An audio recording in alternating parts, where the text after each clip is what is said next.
Good evening. Welcome. We will begin in just a moment. I hope you've all had a good day.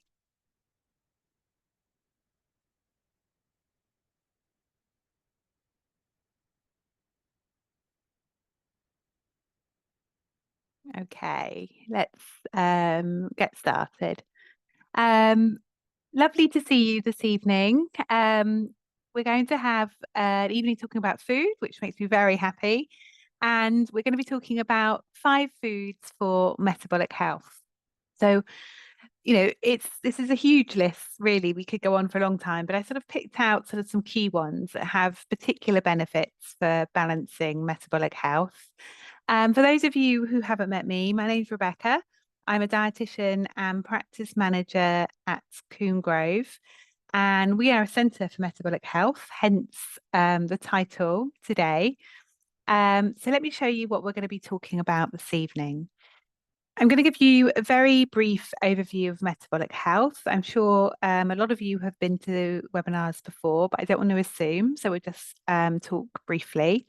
And then we're going to talk through these 5 foods for metabolic health. We're going to talk about what are the key benefits, how they can be helpful, give you ideas of how to include them. We'll make sure we answer your questions around them as well and think about alternatives if they don't work for you. And then at the end of this, I'm going to talk about our metabolic health programs briefly. So if any of you want to explore metabolic health and your personal health goals some more, you know how you can. And we'll have plenty of time for your questions too. And, we might answer them as we go through a little bit, but also at the end. So please do pop your questions into the chat box at any time.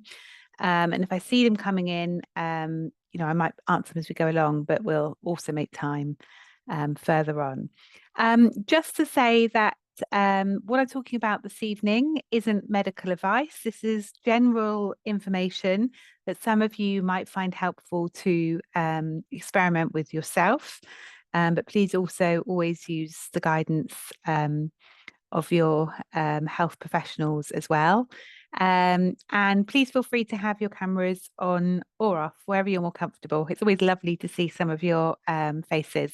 I just want you to get the most from this evening. And if you want to just sit back silently and soak it up, then that is perfect.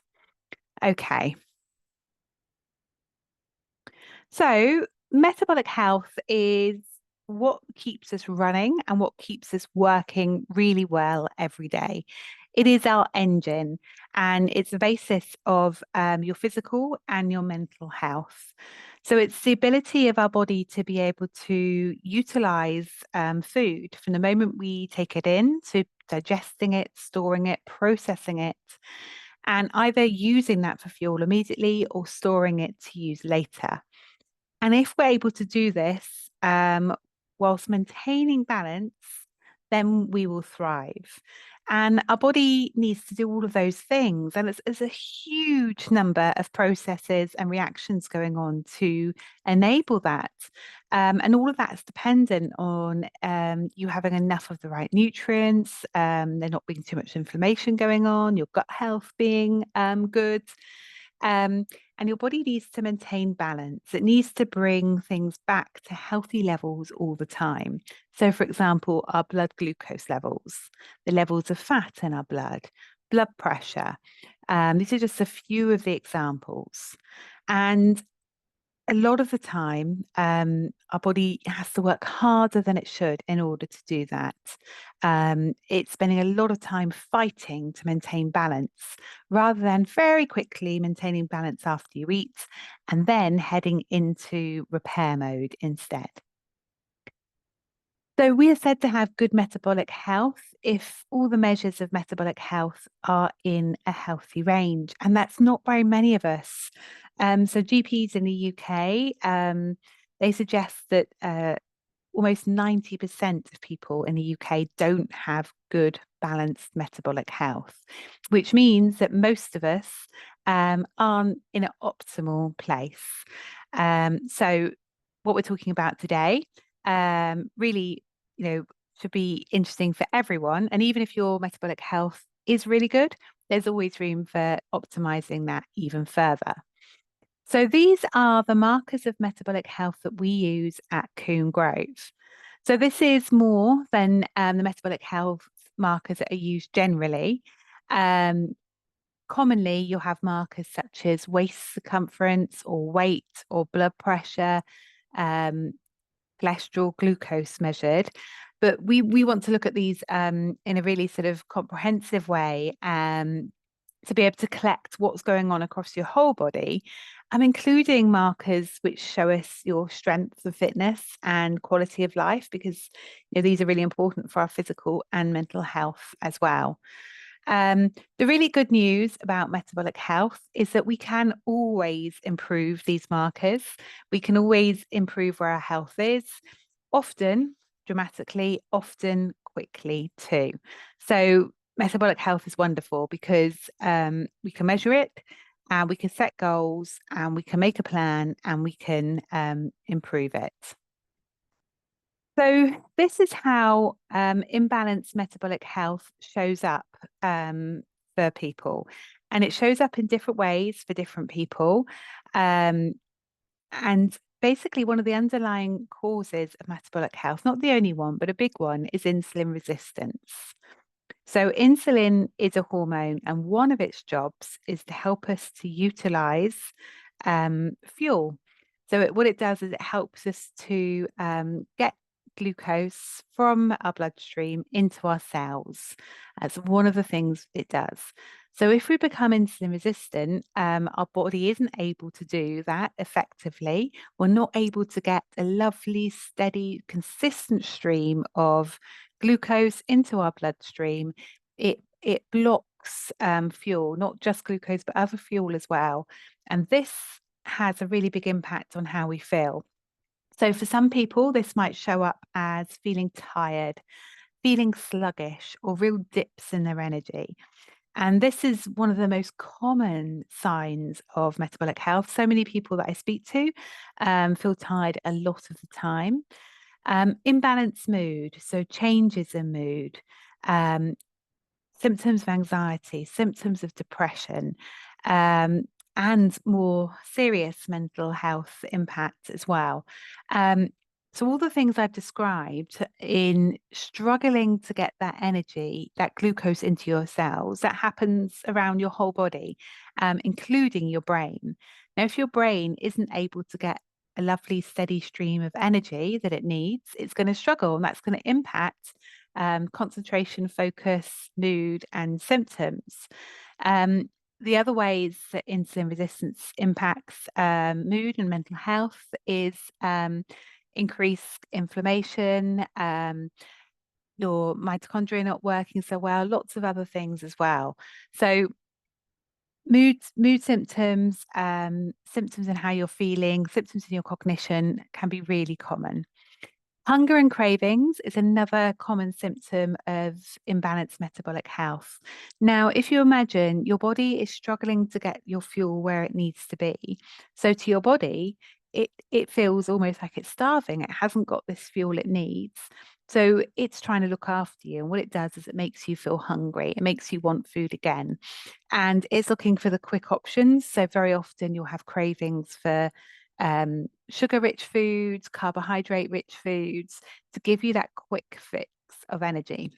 Now, what's going to happen with that is it is, of course, going to increase your blood glucose levels quickly, but the same thing is going to happen. You're going to struggle to get that glucose from your blood into your cells because your insulin isn't working well. And when our blood glucose levels constantly spike quickly and do this repeatedly, this adds to further insulin resistance.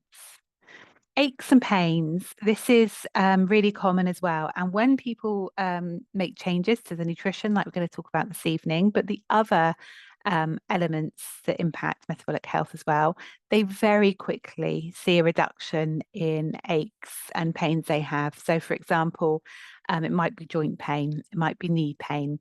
And if you make these changes and you reduce inflammation, that's going to have quite an immediate effect. Foggy headedness, the same reasons I was talking about the impact on mood earlier. For women, menopause symptoms that either are more intense, more frequent, or they linger long after menopause, because we know that insulin resistance really increases as women reach perimenopause, often from about the age of 40. So if we can reduce insulin resistance, then experience of menopause is much improved as well. Increasing blood glucose levels. Well, this makes sense because we're going to eat, our blood glucose levels are going to go up, but our body is struggling to take that glucose into our cells because insulin is not being effective.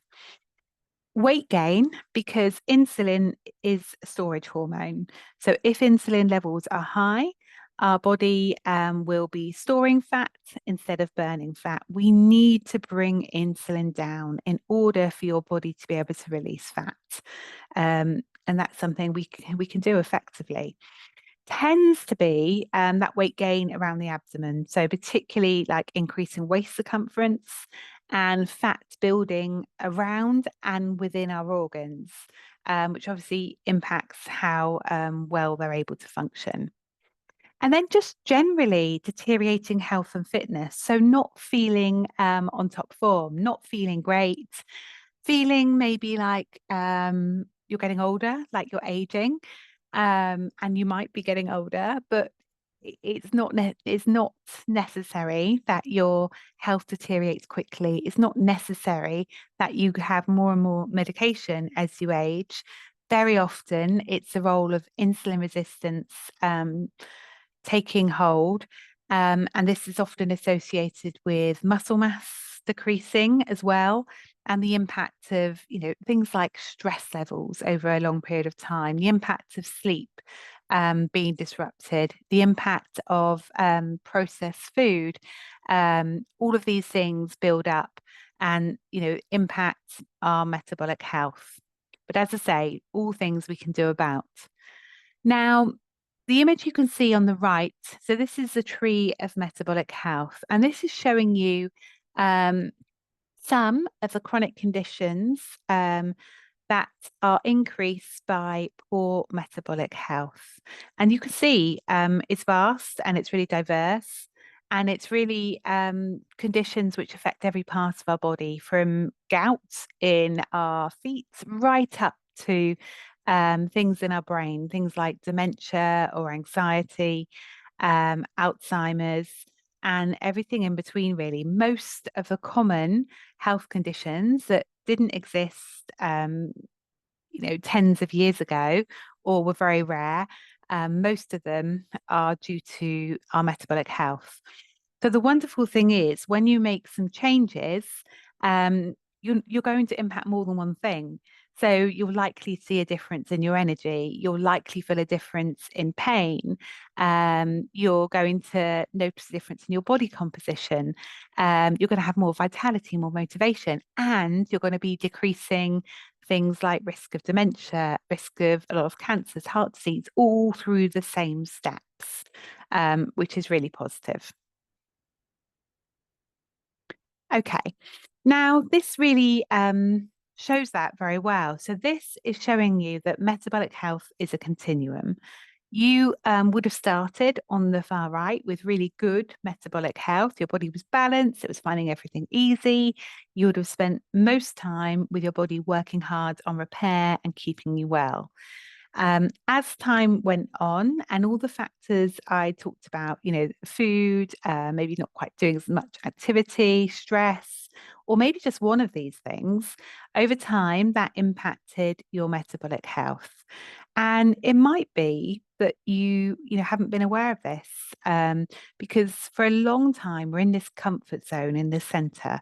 So we might feel a bit more tired, and there might be a few things, if we thought about it, a few niggles, but actually our body is doing a really good job of compensating for the fact that it's out of balance. So what it's doing is So, for example, our blood glucose levels might show as being fine, being healthy for a long time, but that is because our body is producing higher and higher amounts of insulin in order to keep it within a healthy range. And it's only sometimes after 10 or 15 or 20 years, it can't do that anymore. And our glucose levels then rise. But we've had high insulin levels for a long time, and that impacts our health. So we might be in this comfort zone for a long time. We might think, oh, I'm not quite as fit. I'm not quite as well as I was. I'm on some blood pressure medication, but then so are a lot of my friends. But then something will happen, and we realize that, oh, this isn't quite right. My body wants me to do something. So it might be that you've told you've had another I don't know, for example, blood tests and something else has come back higher. Or you might realize that your health is stopping you from doing things you wanted to. Maybe you can't walk as far as you used to. Or it might be that somebody around you has got really poorly and you realize that actually, this is likely to affect you too as well if you don't do something to change your health. So we can be in this zone for a long time or stay in this zone. Now, if we don't make any changes and our body has given us these signals, it's told us, I'm not happy, I'm really struggling, then it can develop even further and become very visible. So that might show up as raised blood glucose levels or HbA1c. You might be diagnosed with pre-diabetes or type 2 diabetes. For some people, it could be heart disease. For some people, they might be put on some medication. For some people, it shows up with things like their menstrual cycle being disrupted, or menopause symptoms, or migraines. It can show up in numerous ways, and it's all different. But just as your metabolic health can go in this direction, equally it can be turned around and be improved. And this can happen in everyone, even if your health has been struggling for a while. It could always go in the other direction. So this is how we rebalance metabolic health at Coombe Grove. We use the 5 roots of metabolic health. So nutrition being our tap root, and that's what we're focusing on today, but also movement, sleep, environment, and mindset. Now, all of these have a huge role in our metabolic health. So, for example, movement, I mentioned muscle, and if we have low levels of muscle mass, we know that impacts metabolic health hugely and actually impacts our how long we live and how well we live. So, there's things we can do to help with that, and then that will improve insulin sensitivity. Sleep, we know one night of poor sleep increases insulin resistance the next day. So again, it's looking at how you can improve sleep, and then also, really practically what strategies you can use if you've had a poor night's sleep to help the next day. Environment, the people that we're surrounded by and the impact they have on us, and the places we spend time, um, have a massive impact on our stress levels, on our metabolic health, and we can use those to help us to improve it. And then, of course, our mindset. So it's really important that we get really clear on why we want to make changes, because this is what's going to help us to move forward. But then also using tools and techniques to help us. So, how can you build in new effective habits? How can you change the thoughts in your head so they're helping you rather than hindering you? And lots of other tools and strategies to use. So this is not soft. This is not, trying a little bit of these lifestyle strategies, but actually you probably need medication. These are really powerful steps. And, some of these things have been shown to be as effective as drugs, if not more, alone. And when you put them all together, it really is a very, very effective way to maintain your health or to improve it. And we see this, time after time with the people we work with, them, reclaiming their health very quickly. Now, this is one of the things that we are looking to help by balancing metabolic health is taming the blood sugar roller coaster. Now, there's nothing wrong with blood glucose levels rising and falling. That's what they're supposed to do. They will do that.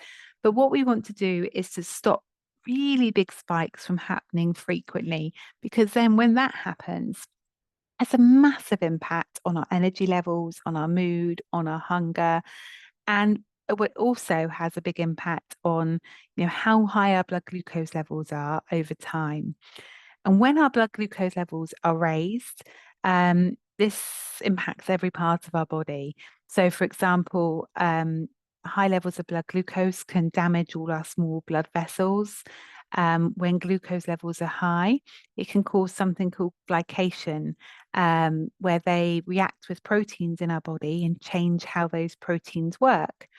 So, for example, an example of a protein is collagen, which is a really important part of our skin. So, one of the effects of blood glucose levels being higher than we'd like it is that we age more quickly, visibly. So, our skin loses its elasticity, it becomes more wrinkled, we get more lines. So, not only is it having an impact on our physiology internally, but also externally, we can see the difference too. So, what we want to do is just calm this roller coaster so that you feel more calm too. So, we want to reduce how often our blood sugar levels are going up and down, and also just sort of have it more relaxed as well so that we don't feel the impact of this. So, that's one of the key things that we hope help people achieve through their nutrition.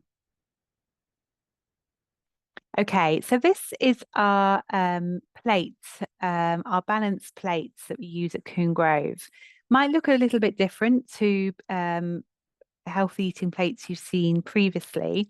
Now, all of this is based on the latest evidence for optimal metabolic health. So, for example, we've got on here, you can see a quarter of the plate are protein foods. Um, Protein's really effective and helpful for helping you with your metabolic health, because protein will help stabilize your blood glucose levels. It will help stop or minimize some of these spikes. It will also really help you to reduce hunger and cravings. We know that if we have more protein with our first meal of the day, it can reduce hunger and cravings right through to the evening to make a massive difference. Protein also is going to be essential for you to maintain or build your muscle mass too. And I explained how helpful muscle was. So, as well as protein, you can see a big chunk of the plate. So, up to two-thirds of the plate are non-starchy vegetables. So, that's things like all the green leaves, cabbages, kale, various lettuces, courgettes, cauliflower, broccoli, mushrooms. Generally, foods grown above ground, but some that are grown below ground are really helpful too. So, celeriac, things like parsnips as well. Um, and by aiming for vegetables that are lower in starch or lower in carbohydrates, what we're doing is keeping carbohydrate levels a little bit lower, because carbohydrate is the macronutrient that has the biggest impact on our blood glucose levels. So if you're filling your plate up with these, you're getting plenty of fiber, getting plenty of phytochemicals, but you're not getting large amounts of carbohydrate. We know that when metabolic health is disturbed, the body struggles more with carbohydrate. So, giving it a lot of carbohydrate is going to make it more difficult. And then, there's a carbohydrate on here you can see.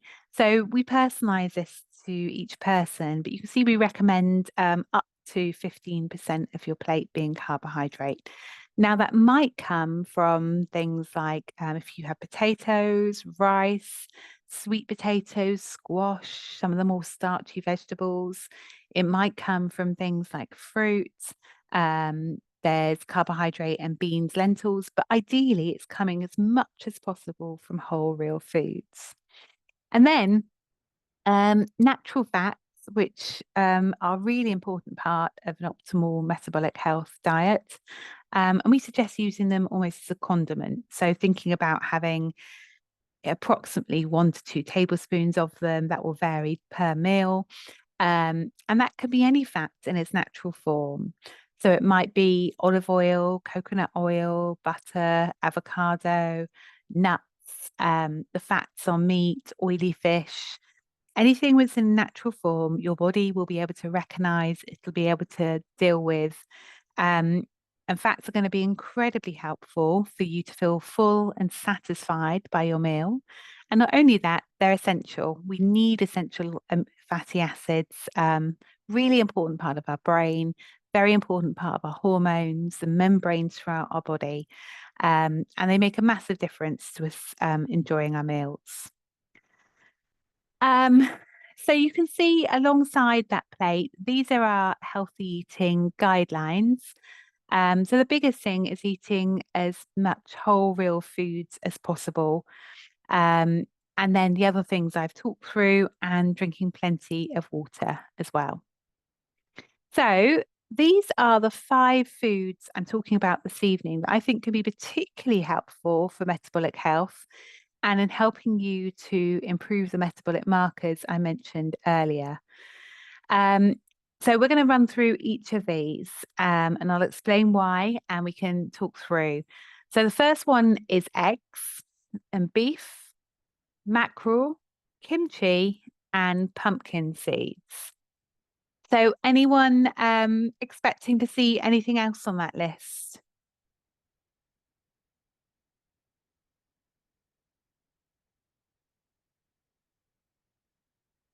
No, no predictions of what was going to be on there. Any surprises by any of those foods?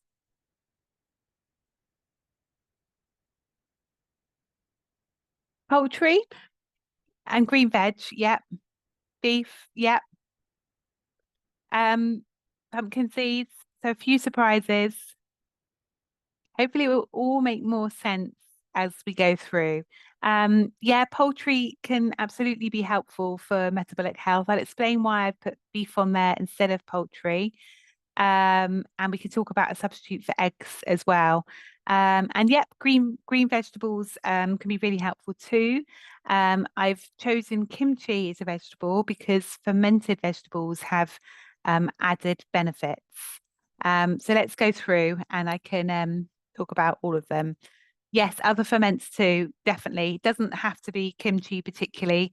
Sauerkraut, absolutely. So whatever you prefer.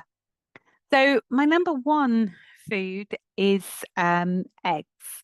Um, doesn't mean it's necessarily number one. There's lots of them, but eggs are particularly helpful because they provide such a large range of nutrients that can help with all the metabolic processes. They're a really good source of protein. One egg will give you 6 to 7 grams of protein. So if you have several eggs, it's an easy way to get the protein you'll need in one meal. As well as that, they provide a range of the essential amino acids you need. So you'll get all the essential amino acids you need and in the right ratios as well that your body wants. So that's incredibly helpful.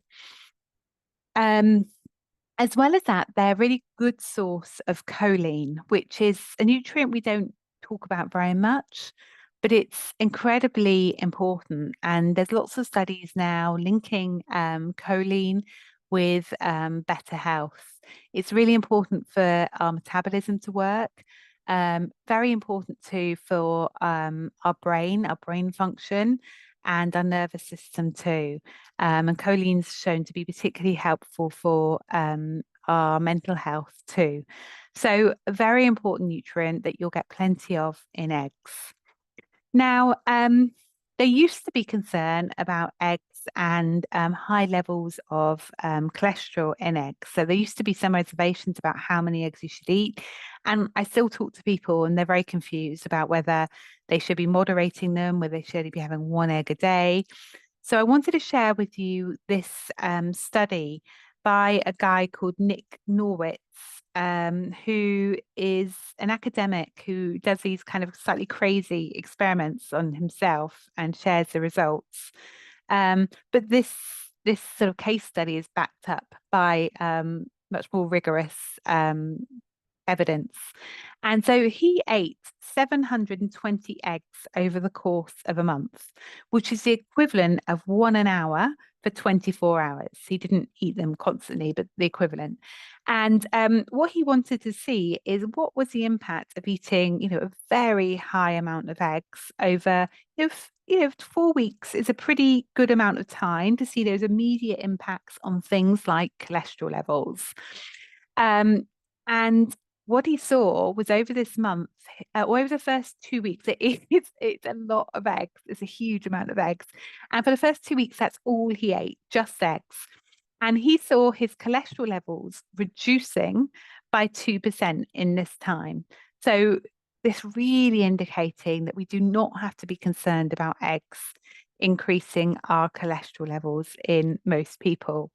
And the reason for this is because our body is just it's very intelligent. So if we eat foods that have got more cholesterol in, then they will just adapt and mean that we don't absorb as much of that cholesterol. It just adapts. So the cholesterol in food actually doesn't make a huge amount of difference to the cholesterol in our blood. Now, for the second 2 weeks of this month, he added in some fruit. He added in I think it was cherries, some other berries, not huge amounts, about 60 grams of carbohydrate for the last 2 weeks. And what was really interesting is then he saw a decrease in his cholesterol even further, so 18% decrease in his cholesterol. And the reason for this is he was adding in carbohydrates, and his metabolism would have changed, and he would have switched over to using that bit of carbohydrate, and there would have been less fat being utilized. So basically, showing us that we can relax and enjoy eggs. If we want to have a 3 or 4 egg omelette, then we can do so. And there's lots more evidence out there showing that eggs are associated with reduced risk of diabetes, for example, and backing up these positive markers on metabolic health. Other interesting research is finding that eating eggs is associated with improvements in mental health as well and cognition. And this particular study showed that in older adults who ate 2 eggs per week, there was a significant reduction in their risk of Alzheimer's disease. So they were asking people what they ate, and then they were following up over a period of time. And this is, I'm sure the adults were sort of late 70s, 80s in this study, following them up and seeing how many people were diagnosed with Alzheimer's. And there was a very clear association. And part of that might be due to the choline, which we know is really important for the brain. Other reasons too, I'm sure. So if you're feeling inspired to have some eggs tomorrow, here are a few ideas of how you could enjoy them, but please pop your favorite ideas into the chat box too. So obviously it could be as simple as an omelette with some rocket or spinach or avocado if you wanted to, or maybe a frittata. So this is a good way to sort of to prep. It's to make a big frittata once in the week, cut it up into wedges, and then you can take that with you and warm it up easily. You can use all your leftovers in there as well and make it your own. And then we've also got a sort of a chili bowl. So it's a bit of chili, some guacamole and a fried egg on top. So adding some more nutrients, adding some more protein, it's a good way to have a little topper and some bit more interest. And then this last recipe is some scrambled egg with some meat patties and some avocado. So full of proteins and fats. Thank you. A few of you have shared your ideas as well. Egg fried cauliflower rice. Yeah, that's lovely. I use cauliflower rice in things like kedgeree, but I've never tried egg fried cauliflower rice. That's a really nice idea. Scrambled eggs with lots of veggies. Yeah, absolutely. And boiled eggs in the fridge as a snack too. Yeah, I mean, it's hard not to feel full when you've had a boiled egg or two. They're very satisfying and quite easy to put in your pocket when you go out and just have an egg there. Um, Now, somebody asked for alternatives to eggs. So tofu is a really good alternative. It doesn't have the same nutrition profile, but it is an excellent source of protein as well. And obviously, you could do scrambled tofu and add things like chili flavors to that as well. So tofu is a fantastic example too. Supposed to be good for your dog too. I have no idea, but I'll take your word for it. It makes sense, doesn't it? If it's good for us, it will be good for a dog too. Has anyone else got any favorite ways to enjoy eggs?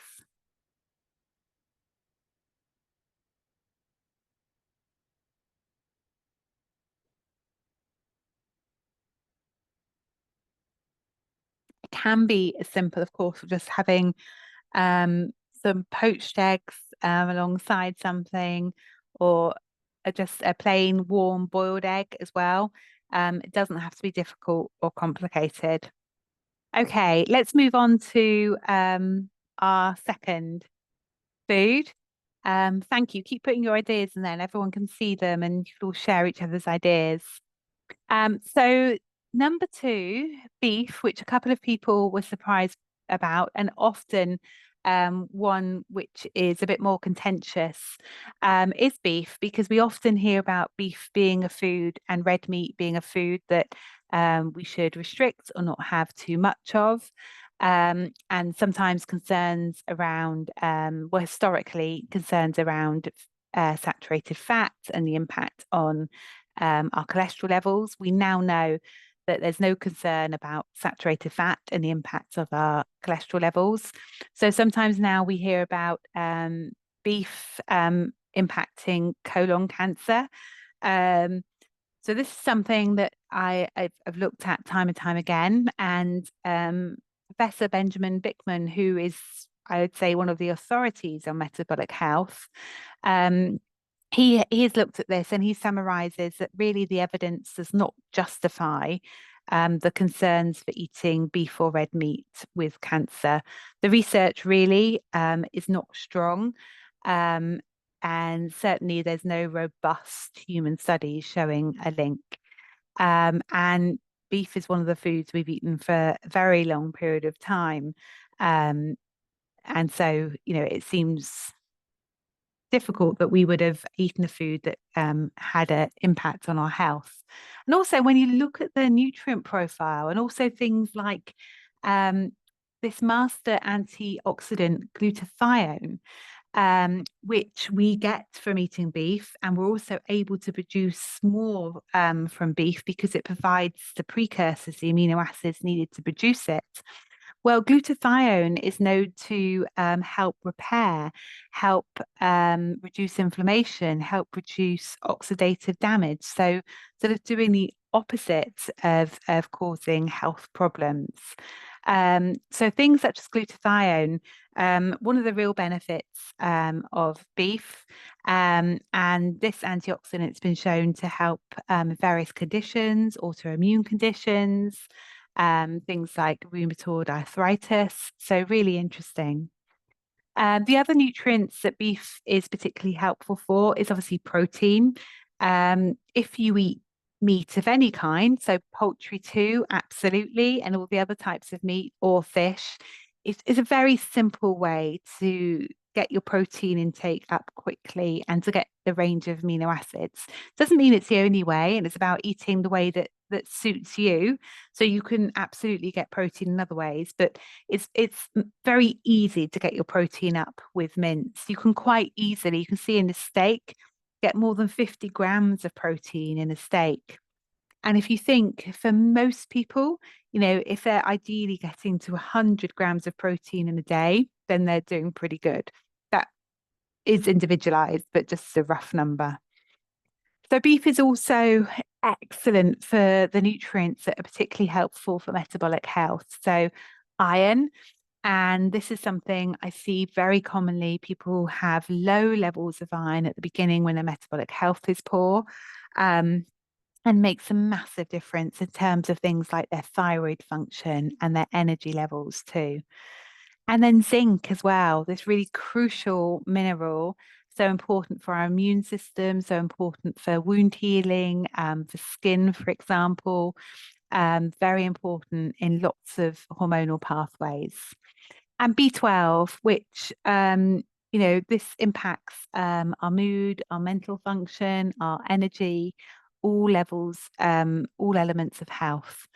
Um, and this study, for those of you interested, that I've put here, this was sort of looking at the impact of beef when you're looking at unprocessed beef and the impact it was having on a group of adults who are age 50 and older.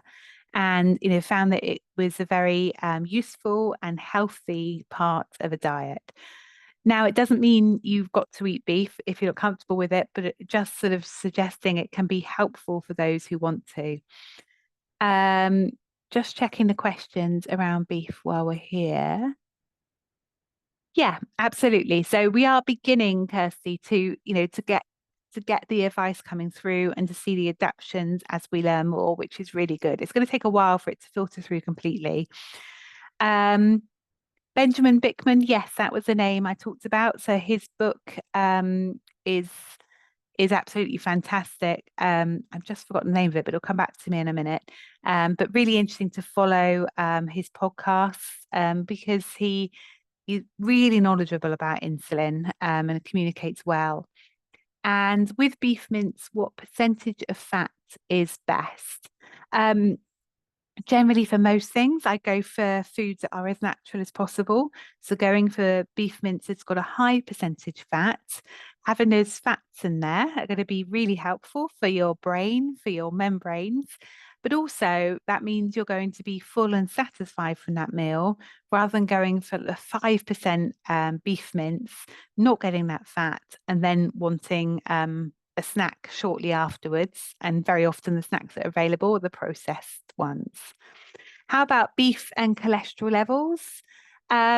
Well, we know that we don't have to worry about the saturated fat impacting cholesterol anymore. That's long since been put to bed.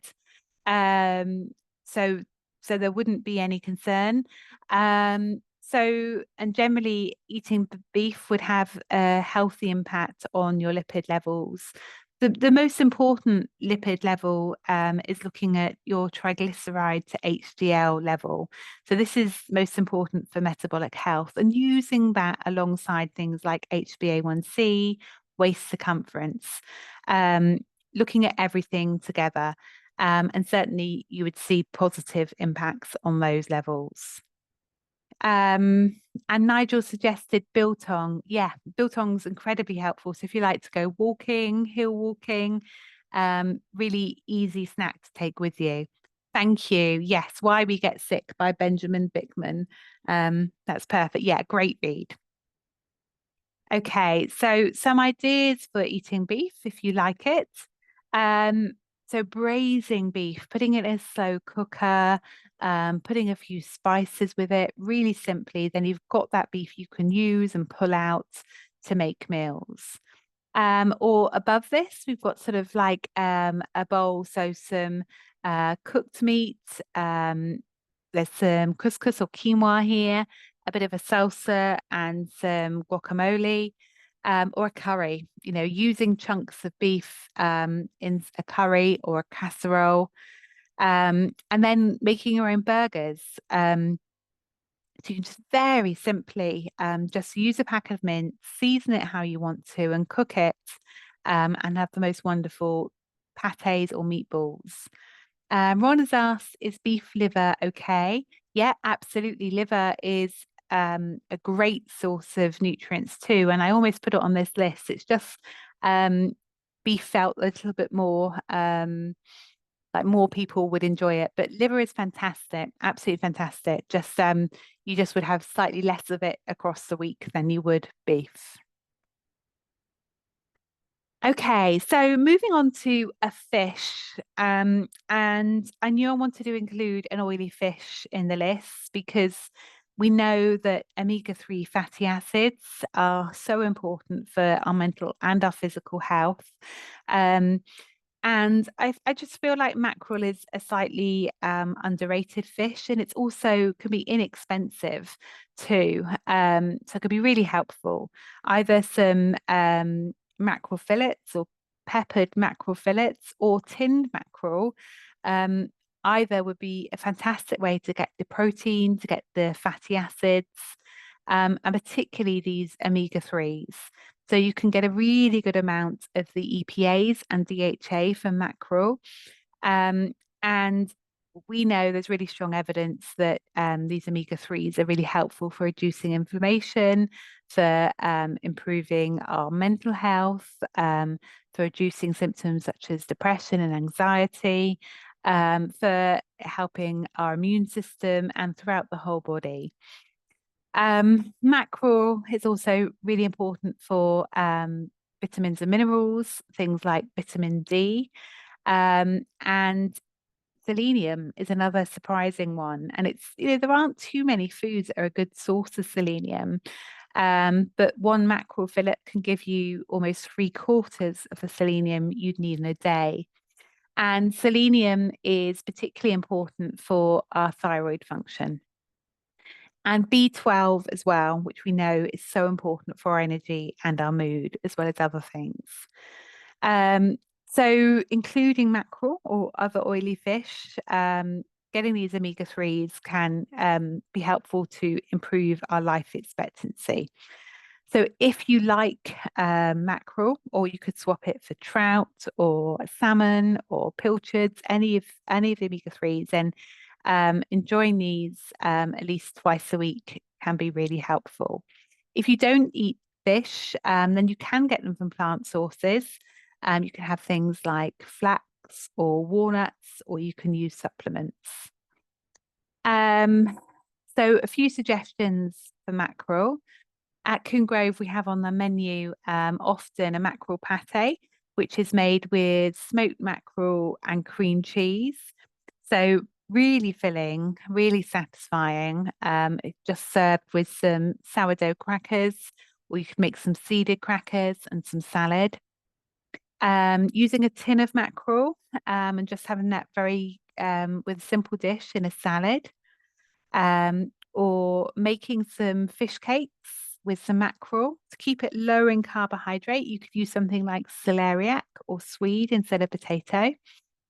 And something I enjoy, like ratatouille, nice tomatoey ratatouille with smoked peppered mackerel fillets.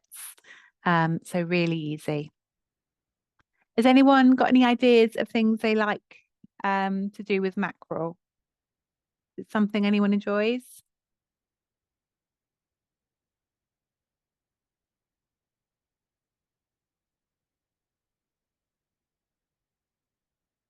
Maybe not so popular. Pop it in the chat box if you think of anything. Yeah, the pate. Yeah, absolutely. It could be with any fish. You could do it with salmon, of course, as well. Um, Not eaten mackerel for many years. Maybe you'll try it again now. Mackerel on butterbean stew. That sounds delicious. That'd be lovely. That lovely balance. Kedgeree eggs and mackerel. Yeah, super filling and satisfying brunch or breakfast. Yeah, and as it is, yeah, imagine just having a tin of mackerel to sustain you as well. We'll be filling our pockets with tins of mackerel, biltong, and hard-boiled eggs. Um, so our fourth food is kimchi. Um, so kimchi is a fermented vegetable dish, Korean dish, and very often done just with cabbage or can be with carrots or other vegetables. And kimchi has a chili element. So it has things like fish sauce, has spices, has chili, whereas sauerkraut generally is more mild and a fermented vegetable. So all fermented vegetables are fantastic for your metabolic health, a really wonderful way to support your gut microbiome, because what we're doing is we're providing the probiotics to your gut. So these healthy bacteria They're going to replenish your gut and support your gut in all its functions, which include helping you to absorb nutrients, helping your brain to produce neurotransmitters to help you feel well, and helping with metabolism generally. Um, so fermented foods, really, really important to include on metabolically friendly diet. If you don't like things like fermented vegetables, then you could get them from things like kefir, for example, or yogurt, miso, kombucha. So it doesn't have to be through these vegetables. Um, so there's studies showing that kimchi is really helpful for metabolic health. It's a really interesting study showing that when they asked people to eat 300 grams of fermented kimchi, I think it was over either 2 or 4 weeks, but they saw substantial reductions in things like body weight, body fat, blood sugar, and blood pressure. So really powerful. And again, eating more kimchi is associated with being healthier generally. So really helpful if you enjoy it. This photo is of one of our nutrition team, Ollie. He often will demonstrate making kimchi and other fermented foods on our cookery workshops. Um, so you can make it quite simply. There's some really simple recipes you can find. Or you can start mixing it up with things like red cabbage or celeriac to give different flavor profiles. You can have kimchi in something like a poke bowl, so a bowl with lots of different foods in it. So you might have, for example, falafel or hard-boiled eggs or halloumi, avocado, different salads, and have some kimchi on the side to give it a zing. Um, Often served alongside a curry as well, or maybe on top of things like a burger to give it that flavor. Really nice with an aged cheese too. The lovely combination of having this sort of slightly spicy fermented vegetable alongside cheese. Um, and you could serve it alongside dishes such as cauliflower rice as well. Oh, thank you. Kirsty's added your favorite kimchi and local to me as well. Thank you very much. Eat multi, I'll have to have a look. What you want to do is you want to be looking for ones that are fresh as possible. So you're getting the probiotics in it. So then a local one would really help with that. Will kombucha and kefir help with probiotic? Yes, absolutely. Both really effective too. And lots of studies have shown that it's a good way of gutting gut bacteria to your gut. So yes, it's about finding, the way to get these probiotics that you enjoy. And then finally, pumpkin seeds is our fifth food. Now, this is brilliant for lots of reasons. It's going to provide really useful fatty acids, also a great source of protein, and provides all of the essential amino acids again that you need, which can be harder in a plant food. Um, Great source of magnesium too, which is one of the reasons I wanted to include pumpkin seeds. So magnesium's really helpful for supporting our metabolic health. Can help with relaxing our muscles, with sleep, with regulating our blood glucose levels, with our brain health too. And they'll also give helpful iron and zinc and vitamin E, which is particularly important for our skin and our immune system. And pumpkin seeds are low in oxalates too, which for some people can be a real problem. So oxalates are compounds in foods that some people find really difficult and cause problems. So pumpkin seeds can be a really easy way to add these nutrients. If you have more plant-based protein than animal-based protein, then it can be really helpful to add several different sources of protein just to get your protein up. So adding a handful of pumpkin seeds on top of a salad or a stir fry, it can be helpful for this. So a few ideas with pumpkin seeds. So keeping a jar, just keeping it out on the counter so that you remember to sort of add them to what you're making, or using them as a snack. So you could roast them with some olive oil and some rosemary and paprika, or whatever other flavor combinations you like, and have them, just to get a little protein and fat snack. Um, this is a picture of some seeded crackers. So you can make these crackers by mixing any seeds you like alongside flaxseed, and then you'll add in some water too. And then you spread this mixture very thinly on a piece of baking parchment, put another one on top and roll it as thin as you can. And you bake it on a fairly low temperature. Um, you'll be able to find all these recipes online, but generally for about 30 minutes, you take it out, you break them up a little bit, and then you bake it again. So they go really crispy. And that gives you that lovely crunch to have, alongside cheese or hummus or avocado, whatever you like.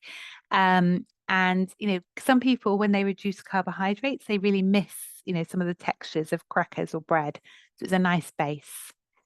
And pumpkin seeds can be really lovely in granola as well. So you can mix up your own nuts, um, coconut oil, you could add cinnamon or other spices if you want to, and getting all these lovely nutrients in the bowl. So I hope that gives you plenty of ideas for pumpkin seeds. Let me see if anyone's added any ideas. Yeah, fantastic. So other people enjoying them in granola as well. Your recipe sounds lovely, Tracy. And pumpkin seed banana bread, that does sound really good. I will have a look, see if I can find that.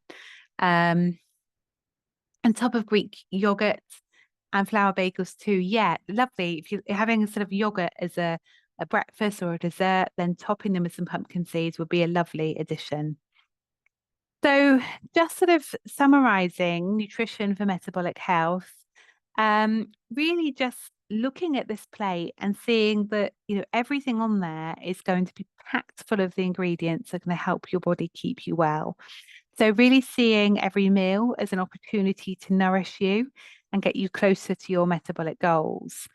And this is a way sort of to really frame food and nutrition in a really positive way, and to sort of just look for opportunities to help you to thrive.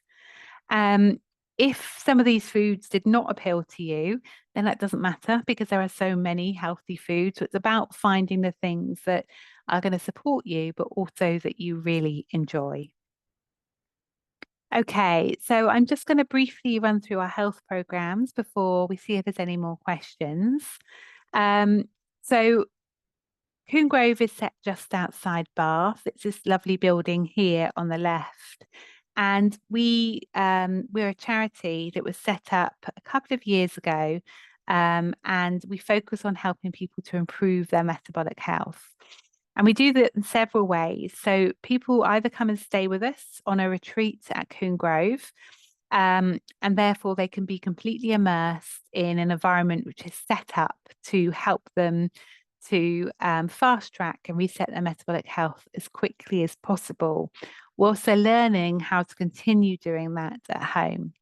And then at the beginning of this year, we launched Coombe Grove at Home, which was a way of people being able to get the same benefits of our residential programs, but whilst they continue with everyday life and at a lower price point.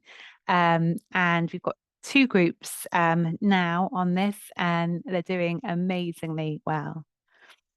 So our residential programs, they begin with a 5-night stay at Coombe Grove, helping people reset and be in this calm environment so they can switch off from everything else.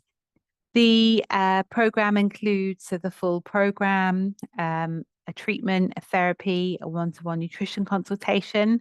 And then everyone, by the end of the week, they've had cookery demonstrations. They've tried lots of different ways to move. They've had an opportunity to explore sleep and mindset. And at the end of the week, they leave with their own personalized plan, and knowing exactly what to do. And then clients return 12 weeks later for a 3-night stay to consolidate what they've learned, to provide that accountability to help them keep going, and to build on their learning. So this is a quote by a lady who stayed with us, and basically, very short space of time, put her pre-diabetes into remission, lost 1.5 stone, had an energy skyrocketed, and her blood pressure came down to normal as well. This is a lady who is a journalist who's very busy, who traveled, who ate out a lot. So this I want to share because I think it shows us hope that we can absolutely change our life. And even if there's some barriers in the way, we can make some changes. So the program, all the details are on the website, but just highlighting a couple of things.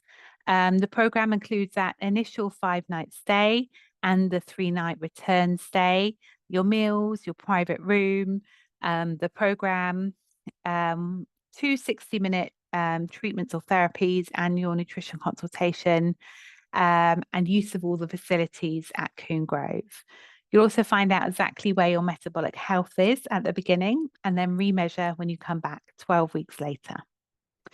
Our Coombe Grove at Home program will get you to the same place. So it will help you whatever your health goals are, using the 5 routes of metabolic health.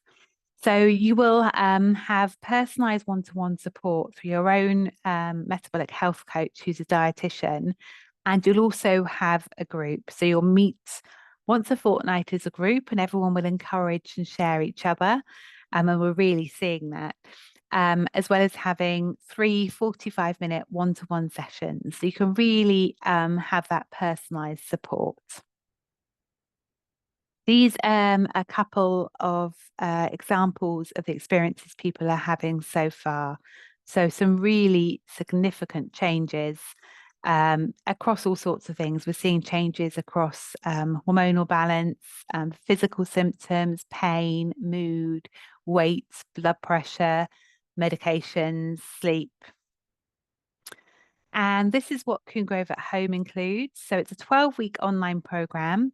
But we don't want it just to be an app. We want it to be very human. You're going to have plenty of time one-to-one, and you'll have your coach available to answer questions whenever you want. You'll get this wooden box delivered to your door. So this is trying to bring as much of Coombe Grove to you as possible and give you everything you need to take those measurements. You'll also have a treatment or therapy to complement your health goals, and that support. So these are the starting prices for both of our programs. For the residential, early bird prices start from 2,600, and Coombe Grove at Home starts from 1,100 with the webinar discount. So you can book either program with a £300 deposit, and we do have a discount available for people attending our webinars. So these are the prices of our residential programs.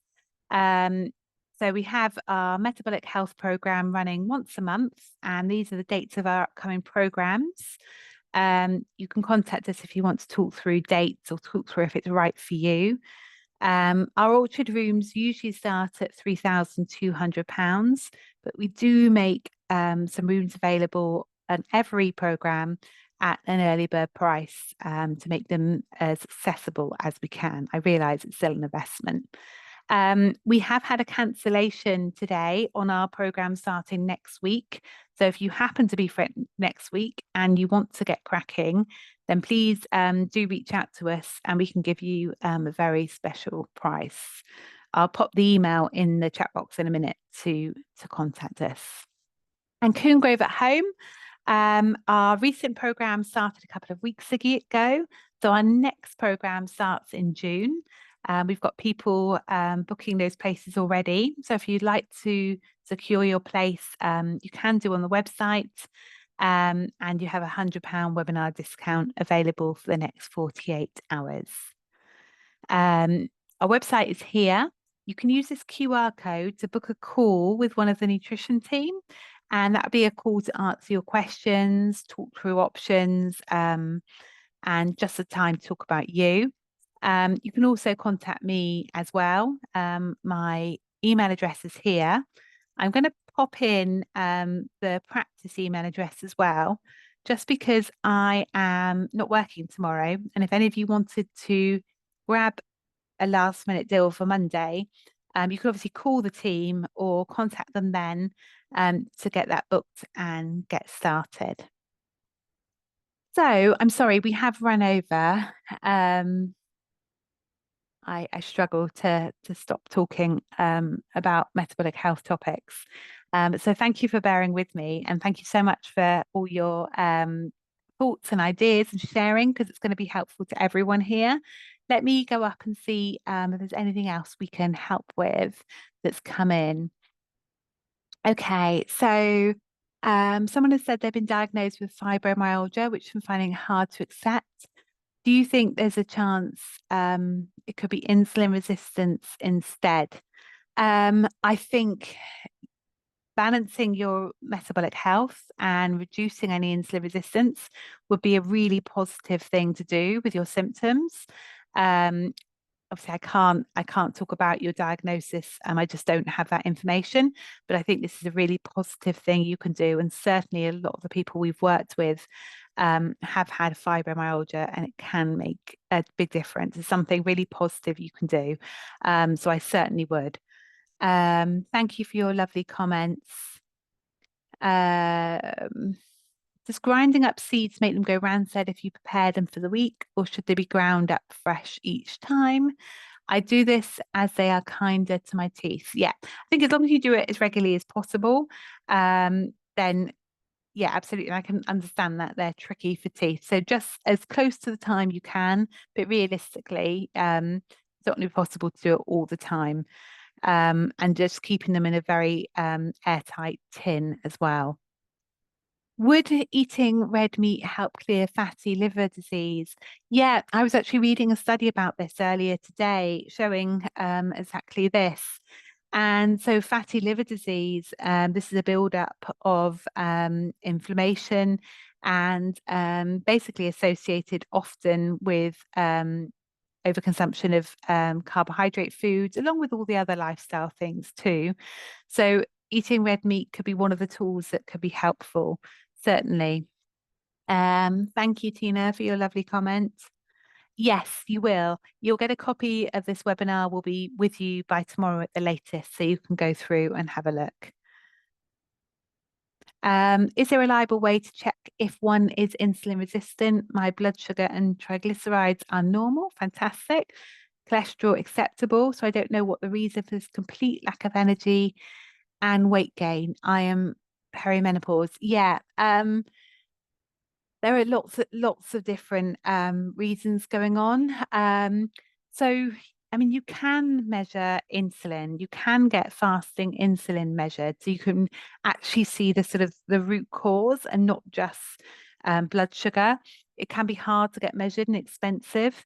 I doubt you'll get it measured through your GP. You can do it privately, so you could have a look and find an insulin test.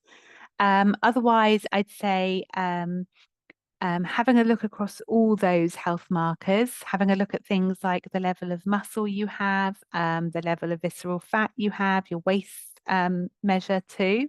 But it's a really good sign that these markers are all healthy. That's fantastic.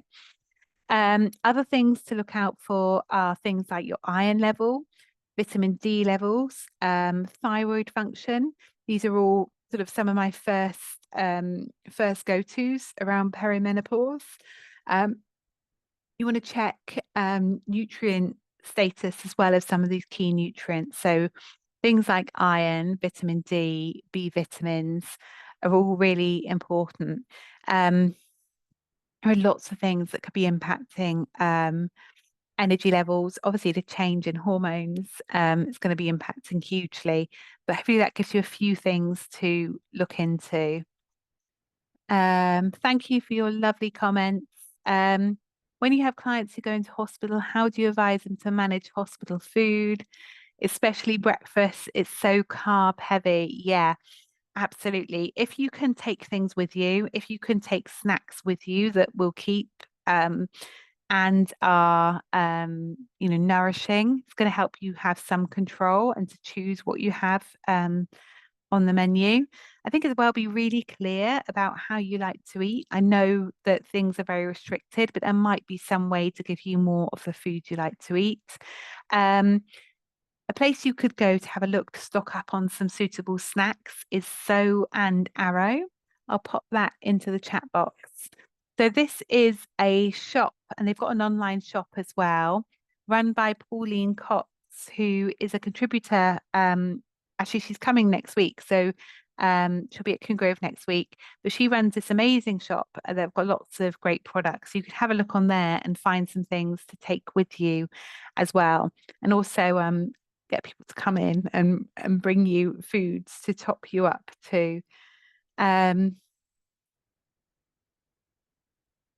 oh, fantastic! Glad you're sharing with everyone. That's fantastic. The more people we can share, the more we can just sort of spread this like a domino effect.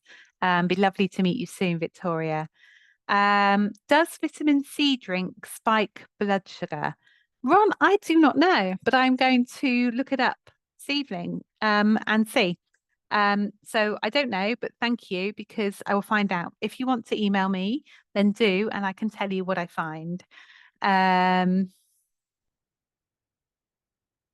did you say how many times a week you would suggest eating beef? That's a completely personal decision, but I probably eat beef most days. Um, and yeah, I think it helps me feel great, but it's very personal. Um, well, thank you so much, everyone. I hope I've got through all your questions. It's been brilliant, such an engaged group of people. So thank you so much. Um, Lovely to see you. I hope you feel like you've got things you can take away and put into place. Fantastic. And if you don't come to Coombe Grove, I want this to be something that you can take away and put into place. And if we do meet you at some point, whether it's online or in person, then please come and say hello and have a chat. Have a lovely evening and enjoy your beef and mackerel tomorrow. Bye bye.